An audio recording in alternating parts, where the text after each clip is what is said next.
कालच combined group बी 2024 मुख्य परीक्षेचा पेपर पार पडला आणि परत एकदा मराठी इंग्लिश या विषयासाठी PYQ किती इम्पॉर्टंट आहेत हे लक्षात आलं. कारण बरेचसे प्रश्न हे अगेन जे यापूर्वी आयोगाने विचारलेले होते त्याच प्रश्नांच्या संदर्भातून किंवा तेच वर्ड्स असतील किंवा काही क्वेश्चन सुद्धा इवन करेक्ट अँड रॉंग सेंटेन्सेसमध्ये रिपीट झालेले आपण पाहिलेले आहेत. मग आता ॲक्च्युली कालच हा व्हिडिओ मी अपलोड करणार होते, लगेच लेक्चर घेणार होते, पण एक मीटिंग असल्यामुळे ते लेक्चर घेता आलं नाही. मात्र आजच्या लेक्चरमध्ये आपण कंबाईंड ग्रुप बी मेन्स 2024 जी झालेली आहे त्या एक्झाममध्ये जे वोकॅबलरीवरती क्वेश्चन्स आलेले आहेत ती वोकॅबलरी आज आपण पाहणार आहोत. ठीक आहे, त्याच्या लेक्चरला सुरुवात करूयात. सगळ्यात पहिला प्रश्न आहे find out the exact meaning of the given word. एक वर्ड दिलेला आहे आणि त्याचं मीनिंग विचारलेलं आहे. वर्ड आहे इनइव्हिटेबल. इनइव्हिटेबल. ऑप्शन्स काय आहेत? That which can not be attacked, that which can not be understood, that which can not be heard, that which can not be avoided. Inevitable म्हणजे काय असेल तर जसं आपण याच्यापूर्वी वोकॅबलरीच्या ट्रिक पाहिल्यात तर इथे सुद्धा काही वर्डसाठी आपण ट्रिक्स पाहूया. ठीक आहे, एक सिच्युएशन इमॅजिन करा की तुम्ही जेवायला बसलेले आहात. आता तुमची अख्खी फॅमिली जेवायला बसली आहे, तुम्ही सगळे सोबत जेवायला बसलात आणि त्यावेळेला अचानक कोणीतरी आलं. आता ज्यावेळेला ती व्यक्ती आली आणि तुमच्यासोबत जेवणाच्या टेबलवरती जर बसली तर ऑब्व्हियसली तुम्ही त्या व्यक्तीला टाळू शकत नाही.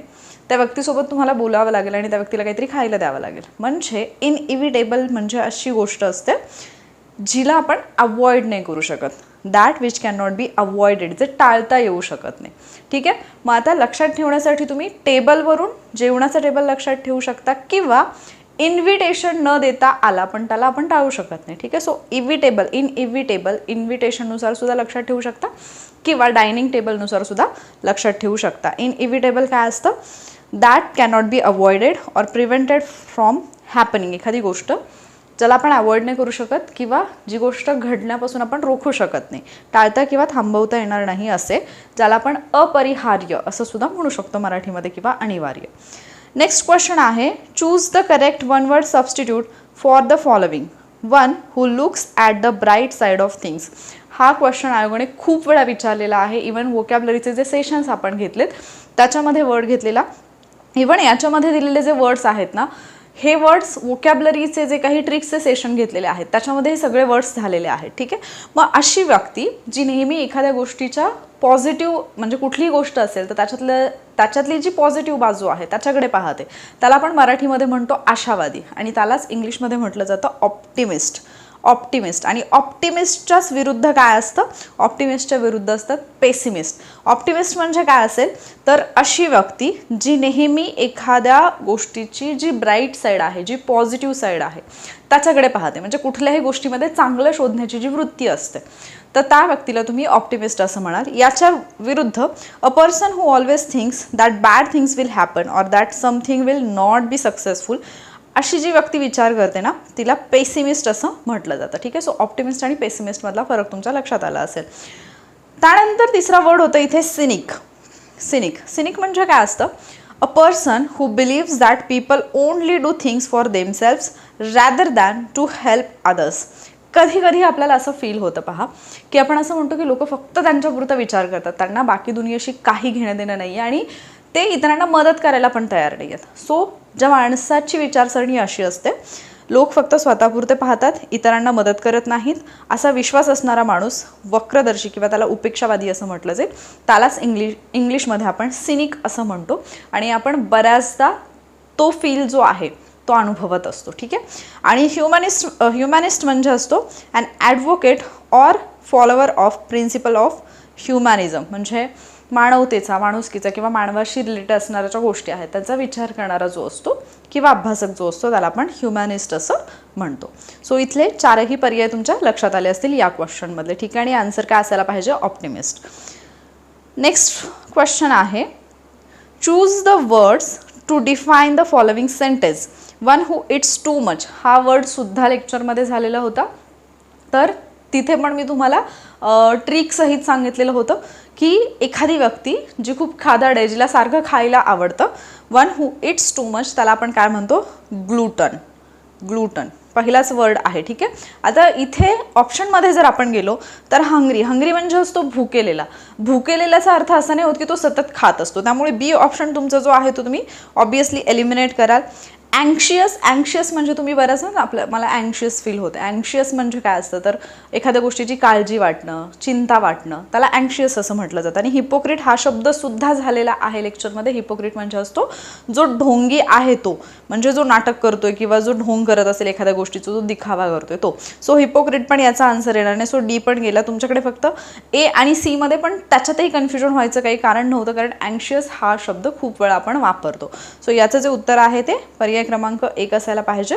ओनली ए, ग्लुटन. ठीक आहे, सो ग्लुटन म्हणजे काय असतं? A person who eats too much, ज्याला अति खाणारा माणूस किंवा खादाड व्यक्ती तुम्ही म्हणाल.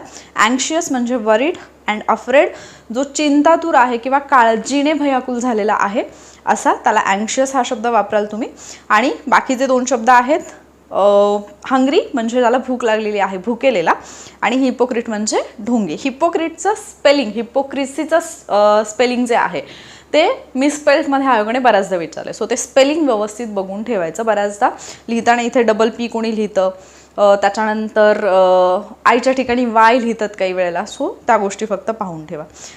नेक्स्ट क्वेश्चन आहे, choose the correct word for idiomatic phrase out of question. Out of क्वेश्चनसाठी तुम्ही म्हणजे आउट ऑफ क्वेश्चन ही जी काही इडियोमिक फ्रेज आहे याच्यासाठी कुठला वर्ड करेक्ट आहे?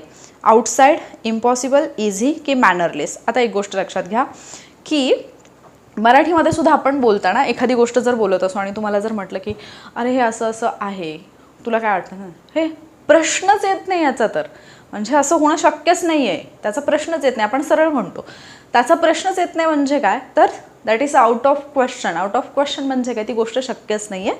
इम्पॉसिबल हे त्याचा आन्सर असायला पाहिजे, ऑप्शन 2. आउट ऑफ क्वेश्चन म्हणजे काय असेल? Something is completely impossible, unacceptable or not worth considering. म्हणजे एखादी गोष्ट जी आपण कन्सिडर करण्यासारखी पण नाही आहे किंवा ती इम्पॉसिबल असेल किंवा जी एक्सेप्ट करण्यासारखी नाही आहे, तर त्याच्यासाठी आउट ऑफ क्वेश्चन ही फ्रेज वापरली जाईल. नेक्स्ट क्वेश्चन आहे, choose the idiom that means to achieve success without any obstacles or difficulties. कुठल्याही ऑब्स्टॅकलशिवाय, अडथळ्याशिवाय आणि डिफिकल्टीशिवाय म्हणजेच कुठल्याही अडचणीशिवाय आपलं जे सक्सेस आहे, जे यश आहे ते अचीव करणं, मिळवणं, याच्यासाठी म्हणून कुठली इडियम जी म्हणजे कुठली इडियम जी आहे ती यूज केली जाईल असं क्वेश्चन आहे.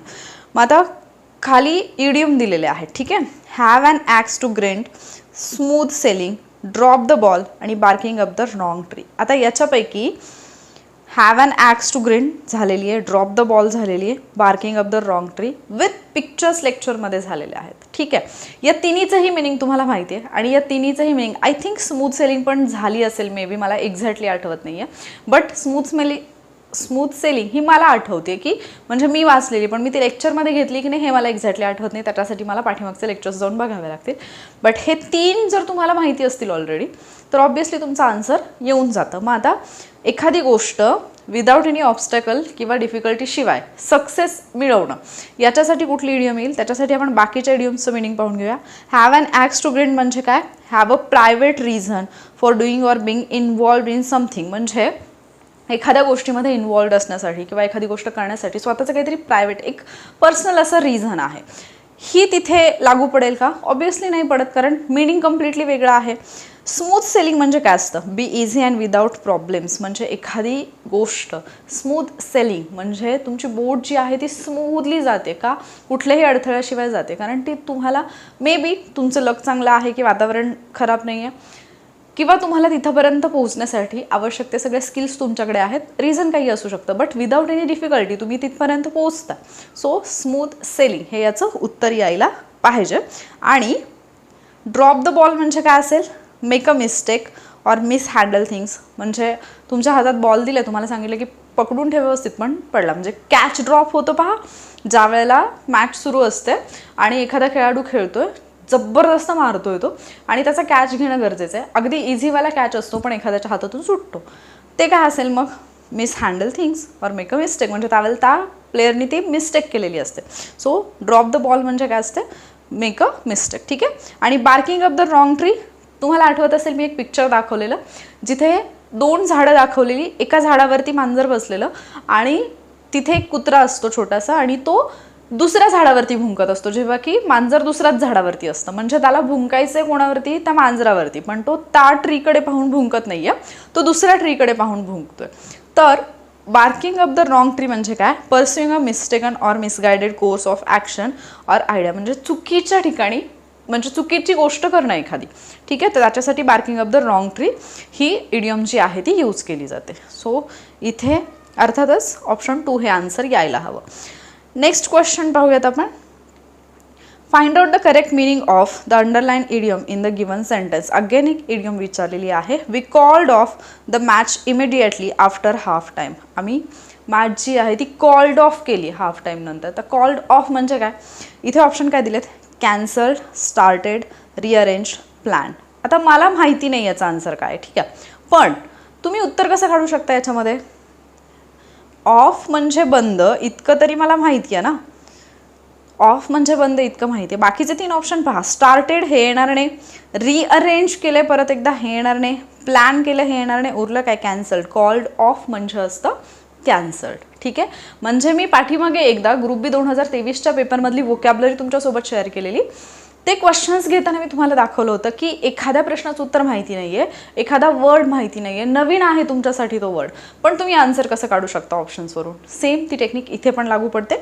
मागे ग्लुटनच्या याला पण मी तुम्हाला ते सांगितलं. असं खूप ठिकाणी तुम्ही ते करू शकता.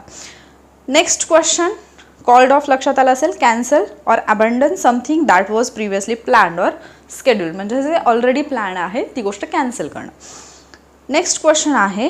Choose the word which is opposite in the meaning of following word. Plenty. Plenty हा वर्ड पण PYQ मध्ये झालेला आहे. ठीक आहे, प्लेंटी आयोगानेच विचारलेला वर्ड आहे. आय थिंक मागच्याच 1-2 वर्षापूर्वी याच्यामध्ये पण पॅसेजमध्ये पण प्लेंटी हा वर्ड विचारलेला होता. सो प्लेंटी म्हणजे काय असतं, आणि इव्हन मी जे वोकॅब्युलरीचे सेशन घेतले त्याच्यामध्ये पण प्लेंटी हा वर्ड झालेला आहे. प्लेंटी म्हणजे काय असतं? जे पुष्कळ आहे, मुबलक प्रमाणामध्ये आहे, आपल्याला जेवढं हवं आहे तितक्या प्रमाणात ते आहे, पुरेसं आहे, त्याच्यासाठी प्लेंटी हा शब्द वापरला जातो. तुम्हाला काय विचारलं आहे? अपोजिट मिनिंग विचारलेलं आहे. प्रायव्हेट म्हणजे काय असतं? खाजगी, सो हे येणार नाही. चीफ म्हणजे काय असतं? मुख्य, चीफ गेस्ट आपण म्हणतो ना. आणि लोअर शेवटचा ऑप्शन दिला आहे. लोअर म्हणजे काय? जो खालचा आहे. ठीक आहे, चीफ म्हणजे होतं मुख्य आणि लोअर म्हणजे काय? लोअर म्हणजे खालचं. सो हे 3 तर ऑप्शन तुमचे असेच एलिमिनेट झाले, कारण प्लेंटी म्हणजे पुष्कळ आहे. मग आता अगेन इथे मला माहिती नाही आहे की याचं मिनिंग काय असेल प्लेंटीचं, किंवा याचा अपोजिट वर्ड काय असेल, पण या 3वरून तर तुमचं उत्तर येते ना, स्कार्सिटी. स्कार्सिटी म्हणजे काय असतं? एखाद्या गोष्टीची कमतरता असणे. Just a second.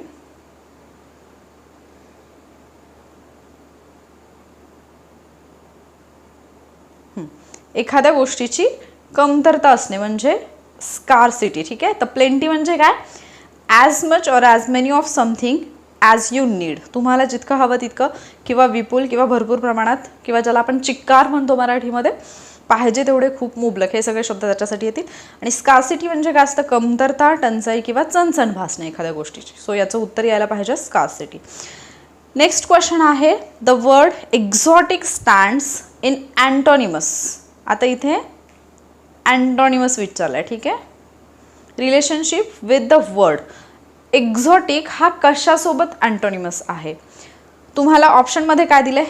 Enthusiastic, exciting, indigenous, implicit. आता हे सगळेच वर्ड कदाचित तुमच्यासाठी नवीन असतील, पण इंडिजिनस हा वर्ड झालेला आहे, एन्थुझियास्टिक हा वर्ड झालेला आहे, एक्साइटिंग तुम्हाला ऑलरेडी माहिती आहे, इम्प्लिसिट हा वर्ड पण लेक्चरमध्ये झालेला आहे. ठीक आहे, मग आता आपण आधी एक्झॉटिकचं मिनिंग काय असतं पाहूया. एक्झॉटिक म्हणजे काय असतं? Unusual or interesting because it comes from a different country or culture. तुम्ही जर एखाद्या ठिकाणी फिरायला गेला, किंवा जरी तुम्ही फिरायला गेला नसाल तरीसुद्धा तुम्ही खूप सगळे व्हिडिओज असे पाहिले असतील.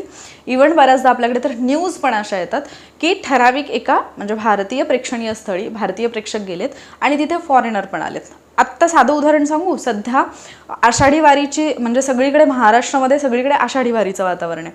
या आषाढी वारीच्या बातम्या जेव्हा न्यूजवरती येतात त्यावेळेला काही असे लोक न्यूजमध्ये दाखवले जातात जे जर्मनीवरून आलेले आहेत. म्हणजे त्या दिवशी मी न्यूज पाहत होते परवा, तर जे जर्मन लोक आहेत जे या वारीमध्ये सहभागी झालेत ते दाखवत होते. आता त्याच्यामध्ये लोकांना पण इंटरेस्ट असतो ना. रिझन काय, ते आपल्यासारखी भाषा बोलत नाहीत, त्यांना आपली भाषा येत नाही, पण आपल्या संस्कृतीमध्ये ते येतात. ते दिसायला वेगळे असतात, आपण त्यांना पाहिलं की लगेच ओळखू शकतो. सो ते थोडंसं इंटरेस्टिंग वाटतं. So unusual or interesting because it comes from a different country or culture. ते वेगळ्या संस्कृतीतून किंवा वेगळ्या देशातून येतात म्हणून ते इंटरेस्टिंग आहेत. अशी जी गोष्ट आहे त्याला आपण एक्झॉटिक असं म्हणतो. ठीक आहे. सो एक्झॉटिक आहे याचं तुम्हाला अँटोनिमस शोधायचं आहे. मग बाकीचे जे शब्द आहेत त्याच्यातला हा जो शब्द आहे ना, indigenous, used about people, animals or plants living or growing in a place where they are from originally. म्हणजे एखादा मनुष्य किंवा जे काही लोक आहेत, प्राणी किंवा वनस्पती, ते ज्या ठिकाणी राहतात, वाढतात, मूळ स्थानी जे राहणारे आहेत त्यांच्यासाठी, म्हणजे ज्याला आपण एतद्देशीय म्हणतो, मूळचं आहे, स्थानिक आहे, देशी आहे, गावठी आहे, त्याच्यासाठी इंडिजिनस हा शब्द वापरला जातो. लक्षात कसं ठेवायचं, इंडियामधलाच आहे इंडिजिनस, ठीक आहे, तो लोकलचा आहे. आणि एक्झॉटिक, एक्झॉटिक म्हणजे बाहेरून आलेला आहे. ठीक आहे. सो तो एक्झॉटिक झाला. म्हणजे याचं जे उत्तर आहे ते इंडिजिनस म्हणजे सी ओनली, ऑप्शन 2 यायला पाहिजे. मग बाकीचे जे वर्ड आहेत, एन्थुझियास्टिक म्हणजे काय, एन्थुझियाझम हा शब्द तुम्ही खूप वेळा ऐकला असेल. एन्थुझियास्टिक काय असतं, फुल of excitement and interest in something. म्हणजे एखादी वस्तू किंवा कामाच्या संदर्भामध्ये खूप उत्साह असणं आणि त्याचबरोबर रस घेऊन ती गोष्ट करणं, त्याला एन्थुझियास्टिक असणं हा शब्द वापरला जातो. आणि इम्प्लिसिट काय असतं, not expressed in a direct way but understood by the people involve. म्हणजे एखादी गोष्ट उघडपणे नाही सांगायची, उघडपणे व्यक्त नाही करायची, पण संबंधित लोकांना सुचलेलं, म्हणजे इशारो इशारो. ठीक आहे. सो फक्त इशारा केला आणि समजलं, ज्याला की गर्भित किंवा सूचित असं म्हटलं जातं. म्हणजे मी बहिर्जी नाईक वाचलेत. बहिर्जी नाईक हे जे काही पुस्तक आहे, तर त्याच्यामध्ये इतक्या गोष्टी, म्हणजे इतकं इंटरेस्टिंग आहे. तुम्हाला जर कधी चान्स मिळाला तर डेफिनेटली बहिर्जी नाईक वाचा. कारण कशा पद्धतीने महाराजांची पूर्ण गुप्तहेर यंत्रणा काम करत होती ते त्याच्यामध्ये कळतं. आणि मग त्यांचं बोलणं, त्यांच्या फक्त नजरेवरून समोरच्याला समजायचं की त्यांना काय म्हणायचं आहे. That is implicit. म्हणजे ते स्पष्टपणे जरी सांगितलेलं नसेल, उघडपणे जरी सांगितलेलं नसेल, तरीसुद्धा जे लोक त्याच्यामध्ये इन्व्हॉल्व आहेत त्यांना ते समजून जातं. ठीक आहे. नेक्स्ट क्वेश्चन आहे, the meeting will break up after the president has addressed the audience. आता ब्रेकअप हा शब्द विचारला आहे. मला जरी या क्वेश्चनच्या संदर्भात याचा आन्सर माहिती नसेल तरी मला ब्रेकअप म्हणजे काय माहिती असेल. ब्रेकअप म्हणजे काय, तर रिलेशन संपलं, विषय संपला, तुटलं, म्हणजे काय, एंड झाला. याच्यावरून तुमचा आन्सर येत होतं, कारण बाकीचे ऑप्शन तसे नाही आहेत. So the underline phrase in the above sentence means interrupt. Interrupt म्हणजे काय, तर एखादा अडथळा निर्माण करणं, एखाद्याला आपण थांबवतो वगैरे, इंटरप्ट करणं. Stop and continue after interval. Breakup म्हणजे थांबून परत एकदा इंटरवल नंतर सुरू करणं असतं का, ऑब्वियसली नाही. Divide and end, disperse and dissolve. So अर्थातच उत्तर त्याचं काय असायला पाहिजे, divide and end, C only, option 1 हे त्याचं आन्सर यायला पाहिजे. मग याच्यामध्ये डिस्पर्स आणि डिझॉल्व हे शब्द जर तुम्हाला नवीन वाटत असले तर डिस्पर्स आपल्याला माहिती पाहिजे. ब्रेकअप म्हणजे काय, used about events that involve a group of people to end or finish. अनेक जणांचा सहभाग असलेल्या प्रसंगाविषयी बोलताना जर याचा वापर केला तर संपविणे किंवा समाप्त करणे असा त्याचा अर्थ होतो. आणि डिस्पर्स म्हणजे असतं, तुम्हाला आठवत असेल की ज्यावेळेला तुम्ही शाळेमध्ये होतात त्यावेळेला तुम्हाला डिस्पर्सची ऑर्डर दिली जायची. डिस्पर्स म्हणजे काय असतं, to separate and go in different directions to make somebody something to do this. म्हणजे वेगळे होऊन विविध दिशांना जाणे किंवा पाठवणे, याच्यासाठी डिस्पर्स ही सूचना दिली जाते. सो स्कूलमध्ये हे झालेलं असतं. डिझॉल्व म्हणजे काय, used about a solid to become or to make something become liquid. म्हणजे जे घनपदार्थ आहेत त्यांना लिक्विड बनवण्यासाठी, द्रवामध्ये रूपांतर करण्यासाठी, एखादी गोष्ट द्रवरूप करण्यासाठी मिसळवणे किंवा विरघळवणे, याच्यासाठी डिझॉल्व. म्हणजे मीठ पाण्यामध्ये डिझॉल्व झालं, विरघळलं असं जे म्हणतो आपण ते. ठीक आहे. सो याचं उत्तर एंड असायला पाहिजे, divide and end. Next question आहे, the word dash dash is correctly synonymous with the word ubiquitous. Ubiquitous. आता हा युबिक्विटस हा जो वर्ड आहे ना, मला म्हणजे एक्झॅक्टली नाही आठवते की आयोगाने विचारलं आहे की नाही, पण याचा मिनिंगवाला जो शब्द आहे ना तो आयोगाने विचारला. आणि मग ज्यावेळेला आपण क्वेश्चन पेपर अनालिसिस करतो तर समानार्थी शब्दांमध्ये हा शब्द आपण पाहतो. ठीक आहे. मग आता ऑप्शन काय दिलेत? General, universal, transparent, omni present. ठीक आहे. आता पहा की युबिक्विटस म्हणजे काय असतं? जो सर्वव्यापी आहे, जो सगळ्या ठिकाणी प्रेझेंट आहे. आणि त्याच्यासाठीच शब्द असतो ओमनी प्रेझेंट. ओमनीवोरस म्हणजे जो सगळं काही खातो. सो ओमनीचा अर्थ सर्व असा होतो. सो ओमनी प्रेझेंट म्हणजे जो सर्वव्यापी आहे, सगळ्या ठिकाणी प्रेझेंट आहे. आणि त्याच्यासाठीच युबिक्विटस हा शब्द वापरला जातो. सो डी हे तुमच्या उत्तरामध्ये असायला पाहिजे. डी ओनली, पर्याय क्रमांक 2 जे आहे ते याचं उत्तर असायला पाहिजे. मग आता आपण इथे पाहूया. Ubiquitous, seeming to be everywhere or in several places at the same time, very common. एकाच वेळी सर्वत्र आहे असं वाटणारा किंवा जो सगळीकडे आहे, जो सर्वव्यापी आहे असा. ठीक आहे. मग आता लक्षात कसं ठेवाल? मॉस्किटो हा शब्द तुम्हाला माहिती आहे. मॉस्किटो म्हणजे मच्छर. मॉस्किटो सगळीकडे आहेत. Mosquitoes ubiquitous, mosquitoes ubiquitous. ठीक आहे, असं लक्षात ठेवू शकता तुम्ही. आणि ओमनी प्रेझेंट म्हणजे तर ऑब्वियसली सर्व ठिकाणी प्रेझेंट असणारा सर्वव्यापी जो आहे तो. नेक्स्ट क्वेश्चन आहे, choose the correct option to fill in the blank in the following sentence. A good dash dash who is able to get the best from those placed under his charge. म्हणजे एक अशी व्यक्ती who is able to get the best, जो त्याचं जे best आहे ते करून घेऊ शकतो. From those placed under his charge म्हणजे त्याच्या चार्जमध्ये असणारे जे लोक आहेत किंवा चार्जमध्ये त्याच्या हाताखाली जे पण काम आहे त्याच्याकडून ते बेस्ट करून घेऊ शकतो. अशी व्यक्ती, त्याला काय म्हटलं जातं? म्हणजे तो व्यक्ती कोण असेल? तर जो डिसिप्लिन फॉलो करतो, जो शिस्तप्रिय असतो, त्याला डिसिप्लिनेरियन असं म्हटलं जातं. मग त्याचं स्पेलिंग काय असायला पाहिजे? इथे आता वर्ड जे दिलेत इथे पहा. तुम्हाला पहिल्यांदा तर डिसिप्लिनचं स्पेलिंग माहिती असायला पाहिजे. जर डिसिप्लिनचं स्पेलिंग येत नसेल तर 100% हा प्रश्न चुकणार. आता इथे डिसिप्लिनेरियन झालेला आहे. इथं डिसिप्लिनेरियन आहे. NEA दिलेला आहे. इथे DISI आहे. हा तर म्हणजे इथे सुरुवातीलाच गेला. आणि इथे डिसिप्लिनेरियन. आता लक्षात घ्या, डिसिप्लिनची स्पेलिंग इथे आपण पाहूयात. DISCIPLIN. ठीक आहे. हे थोडंसं व्यवस्थित टाईप नाही होत आहे. इथे दिलं आहे मी डायरेक्ट डिसिप्लिन. ठीक आहे. पण ज्यावेळेला आपण डिसिप्लिनेरियन म्हणतोय त्यावेळेला हे NARIAN असं होतं आहे. ठीक आहे. सो हा ई निघून जाणार आहे.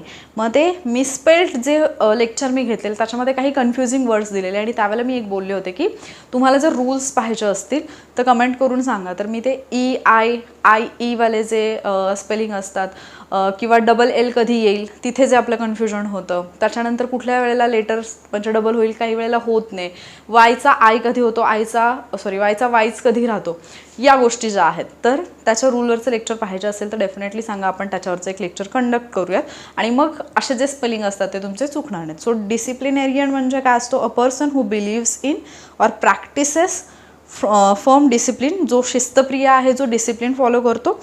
ही was a strict disciplinarian whose word was law. म्हणजे तो इतका शिस्तप्रिय होता की त्याचा शब्द म्हणजे कायदा होता, लॉ होता. ठीक आहे. सो इथे करेक्ट स्पेलिंग जर आपण पाहिली तर आय थिंक ऑप्शन 4 जी आहे ते याचं उत्तर यायला पाहिजे. ठीक आहे. नेक्स्ट क्वेश्चन आहे, choose the correct meaning of the underline word in the following sentence. He shows up unique I'm extremely sorry. His shows are unique because he is completely ambidextrous. हा पण वर्ड जो आहे हा PYQ मधला आहे, लेक्चरमध्ये झालेला आहे. His shows are unique because he is completely ambidextrous. म्हणजे काय असतं? ॲम्बी म्हणजे दोन, हे तुम्हाला माहिती असेल. आता जो व्यक्ती त्याचे दोन्ही हात वापरू शकतो, दोन्ही हातांनी लिहू शकतो, दोन्ही हातांनी काम करू शकतो, त्याला ॲम्बिडेक्स्ट्रस असं म्हटलं जातं. The stage of growth between childhood and youth, हे तर येणार आहे. One who can use both hands equally well. तुमचं उत्तर न पाहता हे यायला, न पाहता इन द सेन्स वाचून तुम्हाला यायला पाहिजे, कारण हा PYQ मध्ये खूप वेळा विचारलेला आहे, लेक्चरमध्ये पण झालेला आहे. One who can live both on land and water, त्याला आपण ॲम्फिबियन म्हणतो. One who flies a space vehicle, तर तो तर येतच नाही. ठीक आहे. त्याच्यामुळे पर्याय क्रमांक 2 जे आहे ते या प्रश्नाचं उत्तर असेल. नेक्स्ट इथे दिलेला आहे मी, able to use the left hand and the right hand equally well, उजवा व डावा बाहू सारख्याच कौशल्याने वापरणारा, ज्याला सव्यसाची असं म्हटलं जातं. हा मराठीतला वर्ड आहे, तो लक्षात ठेवा कारण तिथे तुम्हाला प्रश्न विचारला जाऊ शकतो. नेक्स्ट क्वेश्चन आहे, choose the correct option and fill in the blank in the following sentence. The boy is accused of dash dash as he killed his own father. Killing one's own father, त्याच्यासाठी कुठला शब्द आहे तर side हा एक route word आहे आणि त्याच्याशी रिलेटेड असणारे वर्ड आहेत. सो त्याच्यासाठी पॅट्रिसाइड हा वर्ड वापरला जातो, जो की आपल्या पित्याची हत्या करतो, पितृहत्या जो करतो. मग एक मूवी रिसेंटली पाहिली होती, त्याच्यामध्ये पण म्हणजे त्या मुलाने ॲक्च्युली मारलेलं नसतं वडिलांना, पण एका ॲक्सिडेंटमध्ये त्याचे वडील मारले जातात आणि त्याच्यावरती तो आरोप येतो, त्याला सगळे पॅट्रिसाइड म्हणून चिडवत असतात. सो असे जे शब्द न्यूजमध्ये, मूवीजमध्ये, एखाद्या ॲडमध्ये तुम्ही ऐकता तर ते लक्षात ठेवायचे कारण ते कामी येतात. ठीक आहे. मग आता आपण जर साईडचे काही वर्ड्स पाहिले तर होमिसाईड काय आहे, the act of killing another person, दुसऱ्या माणसाला मारणं होमिसाईड. सुसाईड काय आहे, स्वतःलाच मारणं, सुसाईड आत्महत्या. जिनोसाईड काय आहे, the deliberate and systematic destruction of a group of people, एखादा ग्रुप ऑफ पीपल आहे त्यांना डिस्ट्रक्ट केलं, त्यांना मारून टाकलं, जिनोसाईड. इन्सेक्टिसाईड, इन्सेक्टिसाईड म्हणजे काय असतं, a substance use to kill insect, जे इन्सेक्टिसाईड आपण शेतामध्ये वगैरे वापरतो, ज्याला कीटकनाशक म्हणतात. हर्बिसाईड काय असेल, a substance use to kill plants, प्लांट्सना मारण्यासाठीचं औषध वापरलं जाईल. Matricide, the act of killing one's mother, आईची हत्या, मातृहत्या, मॅट्रिसाईड.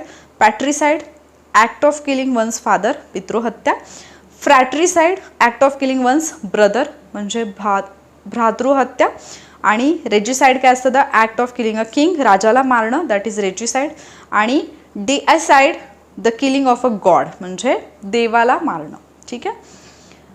नेक्स्ट आहे टिटोटॉलर इज अ पर्सन हू. आता हा तर शब्द वन वर्ड सबस्टिट्यूशनची जी टेस्ट घेतली होती त्या टेस्टमध्ये पण होता आणि जे लेक्चर्स घेतले होते लेक्चरमध्ये पण घेतलेला आणि त्याची ट्रिक पण दिली होती मी की आय एम टोटल टीवाला, मी फक्त टीवाला आहे, दारू बिरू आपण पित नाही. सो टिटोटॉलर कोण असतो, जो अल्कोहोल घेत नाही. इथे ऑप्शन काय दिलेत, takes alcoholic drinks, it's all kind of food. It's all kind of foods तो असतो ओमनिवोरस. ठीक आहे. ड्रिंक्स टू मच आणि ॲबस्टेन्स फ्रॉम अल्कोहोलिक ड्रिंक्स, तर जो ड्रिंक करत नाही, जो कसल्याही प्रकारे दारू घेत नाही, अल्कोहोल घेत नाही, त्याला म्हटलं जातं टिटोटॉलर. ठीक आहे. सो 4 ऑप्शन जो आहे तो असेल त्याचं करेक्ट आन्सर. नेक्स्ट क्वेश्चन आहे, choose the appropriate word for the phrase that which can not be removed or rubbed of, म्हणजे जे काढून नाही टाकलं जाऊ शकत, खोडून नाही काढता येत, त्याला काय म्हटलं जातं. इरेपरेबल, इडेलिबल, इनइव्हिटेबल, जो सुरुवातीला शब्द होता हा तर तुम्ही एलिमिनेट कराल. आणि इनफॅलिबल. आता हे 4ही शब्द आपण समजून घेऊयात. इरेपरेबल म्हणजे काय असतं, that can not be repaired, जे रिपेअर करू शकत नाही ते इरेपरेबल असेल, म्हणजे रिपेअरच नाही करतायत, दुरुस्त नाही करतायत, जे म्हणजे भरून नाही काढतायत ते. ठीक आहे. सो इरेपरेबल तर तुमचा आन्सर येणार नाही. इनडेलिबल म्हणजे that can not be removed or washed out, जे काढता येत नाही, पुसून टाकता येत नाही. फॉर एक्झाम्पल एखादा टॅटू आहे किंवा तुम्ही मतदान करून आलात तर ती जी इंक असते ती आपण काढू नाही शकत. So indelible. इंडिगोवरून लक्षात ठेवा, इंडिगो म्हणजे नीळ, ती जी नीळ आहे ती तुम्ही काढू शकत नाही, इनडेलिबल. ठीक आहे. त्याच्यानंतर नेक्स्ट जो वर्ड होता त्याच्यामध्ये इनफॅलिबल. इनफॅलिबल म्हणजे never making mistakes or being wrong, म्हणजे एखादी व्यक्ती जी कधी चूक करत नाही किंवा ती चुकीची असत नाही, तिच्यासाठी इनफॅलिबल हा शब्द वापरला जातो. ठीक आहे. नेक्स्ट क्वेश्चन आहे, choose the correct meaning of the underline phrase from the given sentence. He refused my request point blank. हा क्वेश्चन ॲज इट इज आयोगाने यापूर्वी विचारलेला आहे मोर दॅन 2 टाइम्स. ठीक आहे. सो जसाच्या तसा रिपीटेड क्वेश्चन आहे. He refuse my request point blank, आणि हा मी वोकॅबलरीच्या सेशनमध्ये पण घेतलेला आहे. पर्पजफुली, इनडायरेक्टली, डायरेक्टली, पोलाइटली, त्याने माझी रिक्वेस्टनं अशी सरळ सरळ रिफ्यूज केली, म्हणजे काय, डायरेक्टली. ऑप्शन 3 असायला पाहिजे याचं करेक्ट आन्सर. ठीक आहे. पॉईंट ब्लँक म्हणजे डिरेक्टली. नेक्स्ट आहे, which phrase represents the word perseverance. Perseverance हा शब्द जो आहे त्याच्यासाठी कुठली फ्रेज येईल. Never giving up, lack of motivation, easily perceived आणि सिव्हिअर एक्सप्रेशन. तर परसिव्हरन्स म्हणजे असतं एक दृढ निश्चय करणं किंवा सोसत राहण्याची कृती किंवा सहजासहजी न सोडण्याची कृती किंवा काय म्हणतो आपण त्याला की एखाद्याची जी सवय असते चिटकून राहण्याची, म्हणजे दृढ निश्चय वगैरे. तर परसिव्हरन्स म्हणजे चिकाटी, म्हणजे नेवर गिविंग अप ॲटिट्यूड ज्याला आपण म्हणतो तो. ठीक आहे, सो परसिव्हरन्सचा आन्सर यायला पाहिजे ऑप्शन 1. नेक्स्ट क्वेश्चन आहे, आय थिंक हा लास्ट क्वेश्चन असेल. Choose from the following alternatives the word which is synonymous in meaning with false. False सोबत सिनॉनिमस म्हणजे सारख्या अर्थाचा शब्द कुठला. हा क्वेश्चन पण बोनसवाला होता, कारण रिअल म्हणजे खरा, हे तर तुमचं उत्तर येणार नाही. ट्रू म्हणजे बरोबर, त्यामुळे ते पण उत्तर येणार नाही. रिअलिस्टिक म्हणजे जे रिअलिस्टिक आहे तर ते पण येणार नाही. सो उरलं काय तुमच्याकडे, अनट्रू. म्हणून false is equal to untrue हे तुमचा आन्सर यायला पाहिजे. सो काही क्वेश्चन्स असे होते याच्यामधले की जे जरी तुम्हाला उत्तर माहिती नसेल तरी ऑप्शन्सवरून तुम्ही तिथंपर्यंत पोहोचू शकत होता. आणि PYQ बरेचसे आलेले आहेत याच्यामध्ये. सो एकूण वोकॅबलरीचे जे क्वेश्चन्स होते ते आवाक्यामधले होते. जेवढे क्वेश्चन्स आलेत, एक 3-4 क्वेश्चन जर सोडले की जिथे थोडंफार कन्फ्युजन होईल की मी वाचलेलंच नाही किंवा मला माहितीच नाही आहे, माझं इंग्लिश फारच वीक आहे, तर बाकीचे क्वेश्चन्स तुम्हाला सुटण्यासारखे होते जर तुम्ही PYQ ॲनालिसिस प्रॉपरली केलं असेल तर. मला आशा आहे की या लेक्चरचा तुम्हाला फायदा होईल, हे वर्ड्स तुमच्या लक्षात राहतील. तुमचा फीडबॅक डेफिनेटली कमेंट करून कळवा. याची जर PDF तुम्हाला हवी असेल तर आपला टेलिग्राम चॅनल आहे वॉरियर ऑफिसर, या ठिकाणी तुम्हाला ती PDF मिळून जाईल. टेलिग्राम चॅनल जॉईन करा आणि तिथून PDF तुम्ही डाउनलोड करू शकता. ठीक आहे, सो लवकरच पुढचं लेक्चर घेऊन येईन, तिथे पण आपण काही वोकॅबलरी किंवा इंग्लिश ग्रामरचे क्वेश्चन्स पाहूयात, ज्याची तुम्हाला तुमचं इंग्लिश सुधारण्यासाठी ग्रुप C ची जी मुख्य परीक्षा आहे त्याच्यासाठी, त्याचबरोबरच्या इतर सरळ सेवेच्या एक्झाम आहेत जिथे इंग्लिश रिक्वायर्ड आहे किंवा इंग्लिश हा एक सब्जेक्ट आहे कंपल्सरी, तिथे ते तुम्हाला हेल्पफुल राहतील. सो असेच लेक्चर्स पाहण्यासाठी आपल्या चॅनलला सबस्क्राईब नक्की करा. लवकरच भेटूयात पुढच्या लेक्चरमध्ये. थँक्यू.